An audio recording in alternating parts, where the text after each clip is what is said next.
ఈ వీకెండ్లో అంటే శుక్రవారం ఒకటి కాదు, రెండు కాదు, ఏకంగా 10 చిత్రాలు విడుదలవుతున్నాయి. అందులో ఆది సాయి కుమార్ షణ్ముఖ, సప్తగిరి పెళ్లికాని ప్రసాద్, అనగనగా ఆస్ట్రేలియాలో, Rajugari Dongalu, Kalamega Karigindi, the suspect, tuk tuk, artist killer, O Andala Rakshasi, kiss kiss Kissik ఇది హిందీ డబ్బింగ్ సినిమా. ఇలా 9 స్ట్రైట్ సినిమాలు, ఒక డబ్బింగ్ సినిమా, మొత్తం 10 చిత్రాలు ఈ శుక్రవారం జనం ముందుకు వస్తున్నాయి. రాసి సరే వాసి మాట ఏమిటి అని చాలామంది ప్రశ్నిస్తున్నారు. ఒక్క వారం 10 సినిమాలు విడుదల అయితే జనాలు అసలు ఏ సినిమా చూడాలి? నిజానికి ఆ సినిమాలు జనాల్ని థియేటర్ దగ్గరికి రప్పించేలా ఉన్నాయా?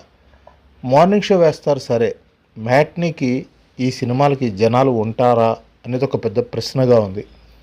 బహుశా అందుకనే కావచ్చు ఈ 10 సినిమాలతో పాటే 2 సినిమాలు రిలీజ్ అవుతున్నాయి. అందులో ఒకటి 10 ఏళ్ల క్రితం వచ్చిన ఎవడే సుబ్రహ్మణ్యం, 15 నెలల క్రితం వచ్చినటువంటి ప్రభాస్ సలార్. ఈ 10 చిత్రాలను కాదని ఇటు నాని ఫ్యాన్స్ కావచ్చు, విజయ్ దేవరకొండ ఫ్యాన్స్ కావచ్చు, ఎవడే సుబ్రహ్మణ్యానికి వెళ్తే ప్రభాస్ ఫ్యాన్స్ సలార్ సినిమాకి వెళ్తారేమో అనిపిస్తోంది. ఎందుకు అంటే ఈ రోజున విడుదలవుతున్నటువంటి ఏ చిత్రానికి కూడా ఆశించిన స్థాయిలో ఒక బజ్ అనేది క్రియేట్ కాలేదు.